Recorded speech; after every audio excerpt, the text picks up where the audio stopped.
आज की कहानी है कब बदलेंगे हम। दिसंबर की ठंडी सुबह के 7 बज रहे थे। गलन और ठंडी हवा की परवाह किए बिना सुनीता कमरे का दरवाजा खोल बालकनी में निकल गई थी। कल के धुले सारे कपड़ों को छू छू कर देखा तो सब में सिमसिमाहट बाकी थी। एक एक करके वे सारे कपड़ों को पलटने लगी। मन ही मन वह सोच रही थी कि सूरज की कुछ किरणें अगर इन पर पड़ जाएंगी तो ये कपड़े सूख जाएंगे। इन्हें हटाकर आज के धुले कपड़ों को फैलाने की जगह बन जाएगी। इतने में देवरानी अनामिका हाथ में 2 कप चाय लेकर आ गई। कप पकड़ाते हुए उदास स्वर में अनामिका बोली, दीदी, पापा जी की आज की हालत देखकर डर ही लग रहा है। ऐसा लगता है कभी भी कुछ भी हो सकता है।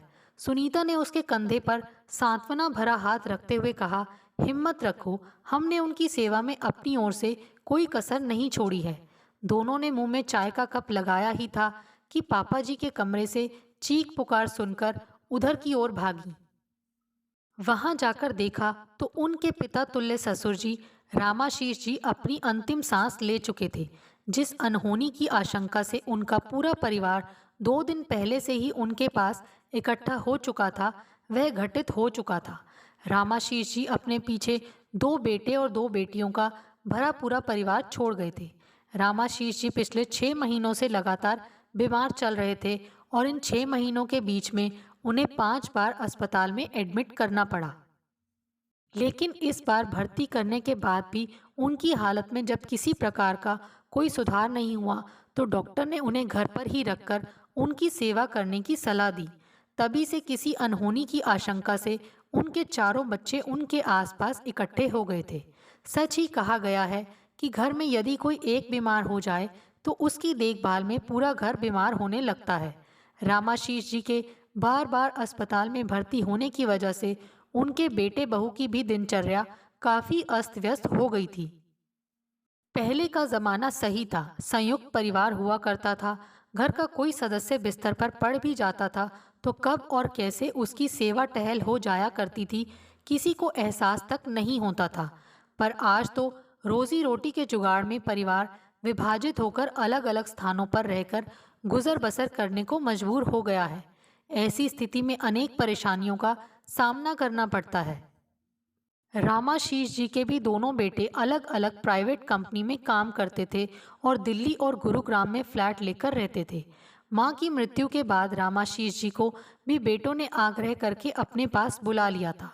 बनारस के अपने मकान का एक हिस्सा किराए पर उठा रामाशीष जी अपनी मर्जी अनुसार कभी बड़े बेटे के यहाँ दिल्ली तो कभी छोटे बेटे के यहाँ गुरुग्राम चले जाया करते थे। जब उनकी तबीयत खराब होना शुरू हुई तो उस समय वे छोटे बेटे के पास गुरुग्राम में थे। अतः वहीं के एक मशहूर अस्पताल में भर्ती कर उनके इलाज की प्रक्रिया शुरू कर दी गई। उनकी बीमारी के 6 महीने की अवधि में उनके बेटे बहुओं की संपूर्ण दिनचर्या अस्त व्यस्त हो गई थी। घर, अस्पताल, बच्चों की पढ़ाई और ऑफिस के बीच सामंजस्य बैठाना मुश्किल हो गया था। पर उनके बेटे बहू बड़े धैर्य के साथ इस परिस्थिति में सामंजस्य बैठा रहे थे। बहुएं बारी बारी से सुबह घर का काम जल्दी निपटाकर अस्पताल पहुंच जाती थी और शाम को उनके पति ऑफिस से आने के बाद रात में पिता के साथ अस्पताल में रुकते थे। सुनीता चूंकि दिल्ली में रहती थी और उसके पति का ऑफिस भी दिल्ली में था, लिहाजा उन्हें दिल्ली से गुरुग्राम पिता के पास आने के लिए अलग मेहनत करनी पड़ती थी। यह कहने की बात नहीं है कि इस अवधि में बेटे बहू शारीरिक, मानसिक और आर्थिक तीनों ही रूप से धीरे धीरे टूटते जा रहे थे।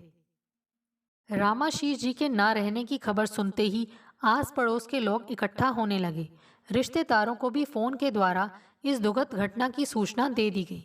आसपास के शहरों में रहने वाले रिश्तेदार भी 2-3 घंटों के अंतराल में पहुंच गए और अंतिम संस्कार की तैयारी शुरू कर दी गई। 12 बजते बजते घर के सदस्य रामाशीष जी के पार्थिव शरीर को लेकर अंतिम संस्कार के लिए चले गए।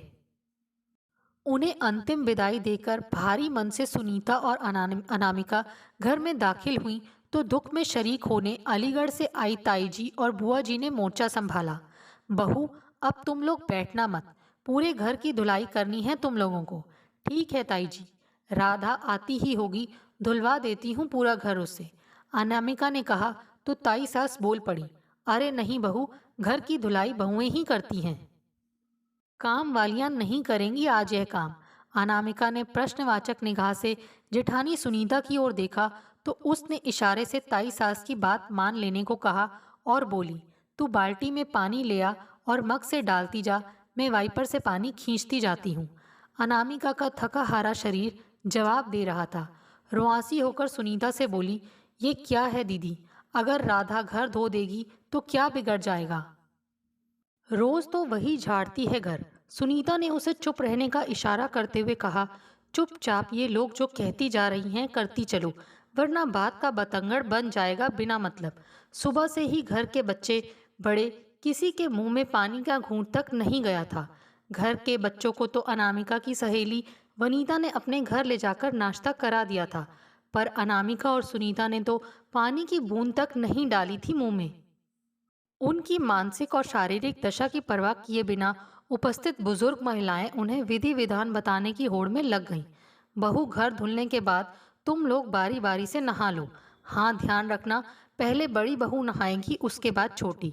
आज से 13 दिन तक तुम लोग साबुन शैम्पू नहीं लगाना और ना ही सिंदूर लगाना। ऐसा करने से दोष होता है। 13 दिन तक बेटे बहुओं को दिन में केवल फलाहार खाना होगा और रात में दाल चावल और उबली सब्जी। ध्यान रखना है कि 13 दिन तक कुछ भी छौंकना नहीं है। दूध, दही और पूरी पराठे खाना भी पूरी तरह वर्जित है। इन 13 दिनों तक इन चीज़ों का सेवन करना दोष माना जाता है। आज घर के अंदर चूल्हा नहीं जलाया जा सकता है, अतः तुम लोगों को भोजन बनाने के लिए घर के बाहर कहीं चूल्हा जलाना पड़ेगा और वहाँ जो खाना बनेगा वह केवल बेटे बहू ही खाएंगे और कोई नहीं खा सकता। अभी तक बुजुर्गों की बात धैर्य से सुन रही सुनीता बोल पड़ी, ताई जी, चूल्हा घर में नहीं जलेगा तो कहाँ जलेगा। यह गांव नहीं, गुरुग्राम है। हम बहुमंजिला इमारतों में रहते हैं। यहाँ घरों के आगे पीछे अहाता नहीं है जहाँ हम चूल्हा जला सके। यहाँ अपने फ्लैट के बाहर जूते चप्पल रखने की भी इजाज़त नहीं होती। ऐसा कुछ भी करने की कोशिश भी की तो सोसाइटी वाले नोटिस थमा देंगे। अरे, ऐसे कैसे नोटिस थमा देंगे? मरना जीना किसी के यहाँ की बात थोड़े ही होती है। आज हमारे यहाँ है, कल किसी और के यहाँ, तो क्या सोसाइटी के डर से कर्म कांड छोड़ देंगे हम? ताई जी काफ़ी रुष्ट होते हुए बोली तो सुनीता ने उन्हें समझाते हुए कहा, ताई जी, सोसाइटी के कुछ नियम होते हैं, उन्हें हमें मानना ही पड़ता है। जो होना है घर के अंदर ही कर सकते हैं, बाहर नहीं। और अगर आप चाहती हैं कि चूल्हा न जले तो हम नहीं जलाएंगे, बाजार से फल मंगा लेते हैं, वही खा लेंगे हम सब। हम सब क्यों, बेटी दामाद और बच्चों के खाने पीने में कोई दोष नहीं होता, वे सब कुछ भी खा पी सकते हैं। उन्हें क्यों फल खिलाकर रखोगी? बुआ जी ने अपना ज्ञान प्रकट किया। बुआ जी, एक तरफ कहा जा रहा है कि घर में चूल्हा नहीं जलाना है, दूसरी तरफ सबको फल ही खिलाकर नहीं रखना है। आखिर हम करें तो क्या? सुनीता का सर भन्ना गया। भाई, हमारे यहाँ तो पड़ोसियों और रिश्तेदारों के यहाँ से बन बनकर इतना खाना आ जाता है कि घर वालों को कुछ सोचने की ज़रूरत ही नहीं रहती। बुआ जी को कुछ समझ में नहीं आया तो अपना सिर झटकते हुए बोली, बुआ, यह हमारा गांव नहीं है। यहाँ आसपास हमारा कौन सा रिश्तेदार है जो इतने सारे लोगों का खाना बनाकर दे जाएगा? और जहाँ तक पड़ोसियों की बात है तो यहाँ ये सब नहीं चलता है। यहाँ हर औरत कामकाजी है, वह अपने घर का ही खाना बना ले, यही बहुत है। सुनीता की बात सुनकर बुजुर्ग महिलाएं आपस में बातें बनाने लगीं। ननद रश्मि ने सुनीता को किनारे बुलाकर कहा, भाभी, आप पहले जाकर नहाइए और कुछ खाइए। आप शुगर की मरीज़ हैं, ज़्यादा देर तक बिना खाए रहने से आपके स्वास्थ्य पर बुरा असर पड़ेगा। आगे क्या और कैसे करना है बाद में सोचते हैं। सुनीता और अनामिका बारी बारी से नहाकर आ गईं। तब तक अनामिका के बगल में रहने वाली उसकी सहेली केतली में चाय और कप लेकर आ गई। कप में चाय उड़ेलते हुए बोली, पहले तुम लोग चाय पी लो, नहीं तो तबीयत खराब हो जाएगी। कप की ओर बढ़ता सुनीता का हाथ अचानक ताई जी की आवाज़ सुनकर रुक गया। अरे, क्या कर रही हो तुम लोग? अभी बताया था ना कि दूध दही का प्रयोग 13 दिन तक नहीं करना है तुम लोगों को। काली चाय पीनी है तुम लोगों को, दूध वाली चाय नहीं पी सकती तुम लोग। हाँ, बेटी दामाद को पीने में कोई दोष नहीं होता, वे पी सकते हैं। एक तो महीनों की भाग दौड़ से थका हारा शरीर, ऊपर से पिता तुल्य ससुर जी के गुजरने का दुख, और सुबह से भूख प्यास को दबाए सुनीता और अनामिका बुजुर्ग महिलाओं के बेसिर पैर के कर्म कांडों को सुन सुनकर अंदर ही अंदर कुढ़ती जा रही थी, लेकिन ऊपर से खुद को सहज रखने की भरसक कोशिश कर रही थी। भाभीियों के सामने से चाय का कप हटता देख ननद रश्मि से नहीं रहा गया। अपनी ताई और बुआ के पास जाकर बोली, ताई जी, बुआ जी, क्या बेटा बहू होना कोई गुनाह है? क्या आज पापा नहीं रहे तो इसमें भैया या भाभी लोगों का कोई दोष है? उन्हें कोई गुनाह नहीं किया है, उनके खाने पीने पर क्यों इतनी पाबंदियां बता रही हैं आप लोग? आप लोगों को ज़रा भी एहसास नहीं है कि इस बात का पिछले 6 महीनों में पापा की देखभाल में इन लोगों ने अपना कितने स्वास्थ्य गंवा दिया है? किस युग में जी रही हैं आप लोग? पर आज के समय में इन बातों को लागू करने का ना ही कोई तुक दिखता है, ना आज की परिस्थितियां हैं उन बातों को निभाने की। भतीजी की बातें बुआ जी को पसंद नहीं आईं। बोली, सुन रश्मि, 4 अक्षर पढ़ लेने से तुम लोगों का तो दिमाग ही बदल गया है। सदियों से चली आ रही परंपराओं पर उंगली उठाने लग गई हो तुम लोग। अरे अगर परंपराएं बनी हैं तो उनके पीछे कोई कारण तो होगा ना। कौन से कारण हैं, यही तो मैं जानना चाहती हूँ। हर एक से पूछती हूँ पर कोई जवाब नहीं दे पाता। बस रट्टू तोता जैसे कि ऐसा करना दोष है, ऐसा करना नहीं चाहिए, सबकी जबान पर रटा रहता है। पर क्यों नहीं करना चाहिए, इसका जवाब किसी के पास नहीं है। बताइए बुआ जी कि ये परंपराएं क्यों बनी हैं, क्यों करना चाहिए हमें ये सब? आप लोग अगर अपने तर्क से मेरे प्रश्नों को संतुष्ट कर दीजिए तो मैं नहीं कहूँगी। क्यों घर की बहुओं को ही घर धुलना चाहिए? अगर काम वाली घर धुल देगी तो क्या हो जाएगा? बहुओं को बड़े छोटे के क्रम से क्यों नहाना चाहिए? साबु शैम्पू लगाकर नहा लेने से क्या अनर्थ हो जाएगा? दूध वाली चाय पी लेने से कौन सा अनिष्ट हो जाएगा? घर में आज चूल्हा जल जाएगा तो क्या गलत हो जाएगा? छोटे छोटे बच्चे अपनी भूख दबाए बैठे हैं, क्या हम उनका पेट भरने के लिए औरों का मुंह ताकते रहें कि कोई लाकर देगा तो हमारे बच्चों का पेट भर जाए? और आप लोग यह क्या नियम बता रही हैं कि बेटी दामाद कुछ भी खा पी सकते हैं, उनके खाने पीने में कोई दोष नहीं? क्या बेटी दामाद को पिता के जाने का दुख नहीं होता कि वे जो चाहे करें और बेटे बहू अपराधी की तरह 13 दिन तक सजा काटें?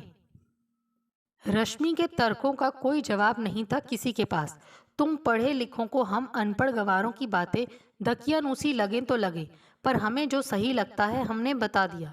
हम तो बस इतना जानते हैं कि मृत आत्मा की शांति और मोक्ष प्राप्ति के लिए यह सब जरूरी है, पर तुम लोगों को जो जी चाहे करो, कहकर ताई जी और बुआ जी रजाई ओढ़कर सो गई। माहौल बिगड़ता देख सुनीता ने रश्मि को समझाते हुए कहा, रश्मि, इसमें इतना नाराज होने की बात नहीं है। जो परंपराएं सदियों से चली आ रही हैं उन्हें तोड़ना इतना आसान नहीं होता। कुछ ही दिनों की तो बात है, निभा लेंगे जितना निभा सकेंगे। तुम हमारे लिए परेशान मत हो। यह तो त्रासदी है भाभी हम लोगों की। हम आप जैसे पढ़े लिखे लोग भी इन परंपराओं से सहमत ना होते हुए भी कुछ ही दिन की तो बात है, सोच कर निभाते चले आ रहे हैं। अगर हम साहस नहीं करेंगे इन्हें तोड़ने की शुरुआत, आखिर कौन करेगा? रश्मि बोली, अच्छा अभी यह बहस करने का समय नहीं है, अभी चलो यहाँ से। भैया लोगों को आने दो, फिर बैठकर समस्याओं का निदान करते हैं कि क्या और कैसे करना है। सुनीता ने बात बदलते हुए कहा। 5 बजते बजते घर के पुरुष सदस्य अंतिम संस्कार करके वापस आ गए। ताई जी और बुआ जी की चलती तो वे उन्हें बाहर ही नहाए बिना घर में प्रवेश नहीं करने देती, मगर कोई गुंजाइश ना देखकर चुपचाप बैठी रहीं। शाम हो आई थी। बच्चे अपनी अपनी माँ के इर्द गिर्द कुछ खाने की इच्छा जताते हुए घूम रहे थे। सुनीता और अनामिका असमंजस की स्थिति में पड़ी हुई थी। चूल्हा जलाने की इजाज़त है नहीं और छोटे बड़े सभी भूख से बेहाल हो रहे हैं और वे लाचार थी कि करे तो क्या करे। महानगरीय जीवन में सदियों पुरानी परंपराओं के साथ तालमेल बैठा पाना और उसे निभा पाना किसी हाल में संभव नहीं हो पा रहा था।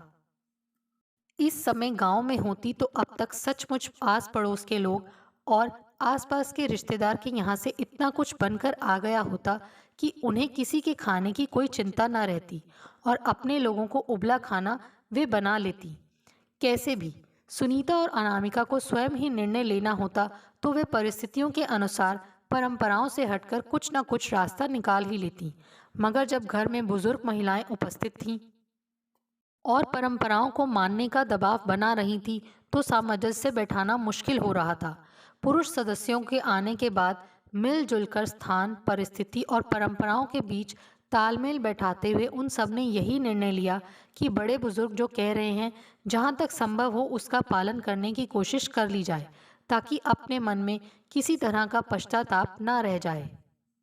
अतः यह निर्णय लिया गया, चूंकि विधान के अनुसार बेटे बहुओं को उबला भोजन करना चाहिए और वह खाना घर के अन्य सदस्यों को नहीं खाना चाहिए, तो ऐसी दशा में बाकी सब के लिए होटल से खाना मंगा दिया जाए और सादा खाना किचन में ही बना लिया जाए, क्योंकि इसके अलावा और कोई विकल्प नहीं है। बात गले तो नहीं उतर रही थी, पर कोई अन्य विकल्प ना देखकर बुआ और ताई जी ने भी बेमन से अपनी सहमति दे दी। दिन भर के भूखे सुनीता और अनामिका के पति और उनके बच्चे जब रात को ताई जी के बताए विधान के अनुसार जमीन पर दक्षिण दिशा की ओर मुंह करके खाने बैठे, तो उन्हें अपने सामने परोसा उबला खाना किसी व्यंजन से कम नहीं दिख रहा था। सुनीता के बेटे ने पूछा, माँ रोटी नहीं है क्या? बुआ जी ने प्यार से उसके सिर पर हाथ फेरते हुए कहा, नहीं बेटा, अभी 13 दिन तक तुम लोग रोटी नहीं खा सकते हो। लेकिन क्यों बुआ दादी, मैं तो चावल खाता ही नहीं हूँ। बेटा, दोष होता है। दोष होता है? भला रोटी खाने में कैसा दोष? रोटी तो हम रोज ही खाते हैं।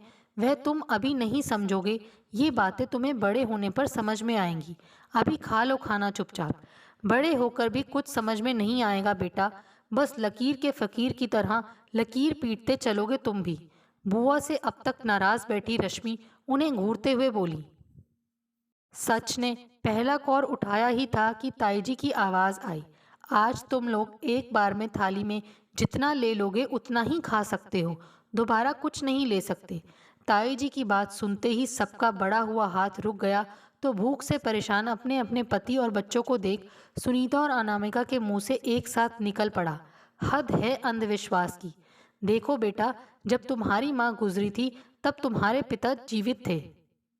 उन्हें प्रत्येक विधि विधान की जानकारी थी, इसलिए हम निश्चिंत थे और उसने विधि पूर्वक सारे कर्मकांड पूरे किए थे तुम्हारी माँ की आत्मा की शांति के लिए। पर आज हमारी जिम्मेदारी है कि हम तुम्हें उन सारे कर्म कांडों के बारे में बता दें जो तुम लोग करोगे अपने पिता को बैकुंठ धाम में शांति पूर्वक स्थापित करने के लिए। ताई जी हिदायत देती हुई बोली, बताइए ताई जी, क्या क्या करना होगा हमें? सुनीता के पति ने ताई जी को अपने बगल में बैठने की जगह देते हुए कहा, बेटा, विधि के अनुसार तो जो बेटा मुखाग्नि देता है उसे उसी दिन पीपल के पेड़ पर एक घट बांधना चाहिए। उसके बाद रोज सुबह शाम उसी वृक्ष के नीचे स्नान करके घट में पानी भरना होता है। पर यहाँ आज यह नहीं कर पाए हो तो कल सुबह सुबह ही तुम्हें यह काम करना पड़ेगा। फिर आज के 10वें दिन बेटे और पोतों के बाल बनवाए जाएंगे और महापात्र को भोजन कराकर उन्हें दान दक्षिणा देकर खुश करना होगा। 13 दिन ब्रह्म भोज कराना होगा और 16 पंडितों को भोजन कराकर दान दक्षिणा देकर विदा करना होगा। ताई जी बोली, ये सब करने से क्या फायदा मिलेगा ताई जी? पापा को वापस ला देंगे ये पंडित लोग? सुबह से खार खाई बैठी रश्मि फिर से बोल पड़ी। तू तो चुप ही रह रश्मि, पढ़ लिख लेने का मतलब यह नहीं होता कि सारी पुरानी मान्यताओं का महत्व मानने से इनकार करने लग जाए। तेरे पापा की जरूरत की हर चीज अगर ब्राह्मण को दान में दे दी जाएगी तो वह स्वर्ण में तेरे पिता को ही मिलेगी। किसी चीज के लिए उनकी आत्मा भटकेगी नहीं। कब आएंगी आप लोग इन अंधविश्वासों से बाहर ताई जी? इतने ही सिद्ध होते हैं ब्राह्मण और इतनी ही शक्ति होती है उनके अंदर, तो जब पापा दर्द से तड़प रहे थे तब किसी ब्राह्मण के पास उन्हें ले जाने की सलाह क्यों नहीं देती थी आप लोग? तब तो फोन करके यही पूछा करती थी, किस डॉक्टर को दिखा रहे हो? ताई जी, मेरी समझ में यह बात आज तक नहीं आई कि इन ब्राह्मणों के अंदर सारी शक्तियां किसी इंसान के खत्म हो जाने के बाद ही क्यों आती हैं। यहाँ उन्हें दान दो और वे अपनी शक्ति से ऊपर पहुंचा देंगे मृत आत्मा के पास। रश्मि की बात सुनकर सुनीता और अनामिका तो मन मन मुस्कुराने लगी, पर ताई जी और बुआ जी नाराज हो गई। रात को किसी की आंखों में नींद नहीं थी। एक तरफ पिता को खोने का दुख और बेचैनी थी और दूसरी तरफ तमाम कर्म कांडों से निपटने की व्यवस्था की चिंता हो रही थी। 13 दिन तक ऑफिस और स्कूल जाना भी वर्जित था। सबने बैठकर खर्चों का बजट बनाया तो कुल खर्चे लाख रुपए के ऊपर जाता देख सबके चेहरे पर चिंता की लकीरें उभर आईं। सुनीता के पति ने सबको धैर्य बंधाते हुए कहा, अब जो करना है सो करना ही है, चाहे जैसे भी। मेरा एक फिक्स डिपॉजिट है, उसे मैं तोड़ दूंगा तो पैसों का इंतज़ाम हो जाएगा। उसकी चिंता ना करो, पर यह सोचो कि अब यह घट कहाँ बांधेंगे। छोटे भाई ने हैरानी से कहा, भैया ज़रूरी है ये सब करना? आप भी जानते हैं, मैं भी जानता हूँ कि सब बेसिर पैर की बातें हैं। छोटे, कुछ कार्य ऐसे होते हैं जिसे यह जानते हुए भी कि ये अर्थहीन है, हमें करना ही पड़ता है। ये कर्मकांड जैसी अनेक मान्यताएं उनमें से ही एक हैं। यही तो हमारी त्रासदी है भाई, कि हम सब पढ़े लिखे लोग अच्छी तरह समझ तो चुके हैं कि ये कर्म कांड, मृत्यु भोज और ब्राह्मणों का दान दक्षिणा सब कुछ छलावा है, फजूल की बातें हैं, पर फिर भी हम इन्हें ढोए जा रहे हैं, सिर्फ इसलिए कि लोग हम पर उंगली ना उठा सकें। इस बार रामाशीष के दामाद ने अपने मन की बात कही। उसके बाद सब कुछ जानते समझते हुए और दिल से सहमत ना हुए बिना भी लाखों करोड़ों लोगों की तरह रामाशीष जी के बेटे बहू भी बने बनाए ढर्रे पर चल पड़े और परिस्थिति अनुसार क्रियाकलापों में तोड़ मरोड़े कर कर्मकांड निपटाने की तैयारी में जुट गए। दूसरे दिन घर से 3 किलोमीटर की दूरी पर पीपल का वृक्ष तलाश कर उसमें घट बांध दिया गया और रोज सुबह ठंड को झेलते हुए वहां जाकर अपने ऊपर ठंडे पानी के छींटे डालकर यह मानते हुए कि स्नान कर लिया, घट में पानी डालकर आने का कार्यक्रम चलता रहा। इससे उनके पिता को किसी प्रकार की सुविधा या शांति मिली स्वर्ग में, यह तो वे आज तक नहीं जान पाए, मगर ठंड लगने से सुनीता के पति को तेज बुखार जरूर आ गया।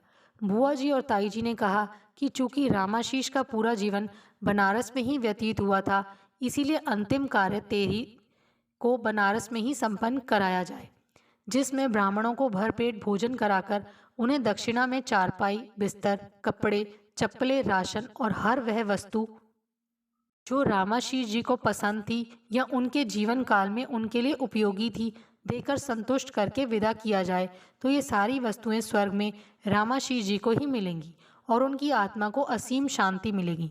कोई उन पर उंगली ना उठा सके और उनके सुपुत्र होने पर शक ना कर सके। इस भय से रामाशीष के बेटे पंडितों और बड़ों द्वारा कही बातों का निर्विरोध पालन करते चले जा रहे थे। 13वें दिन बनारस में उनके घर पर सुबह से ही रिश्तेदारों का आना जाना शुरू हो गया।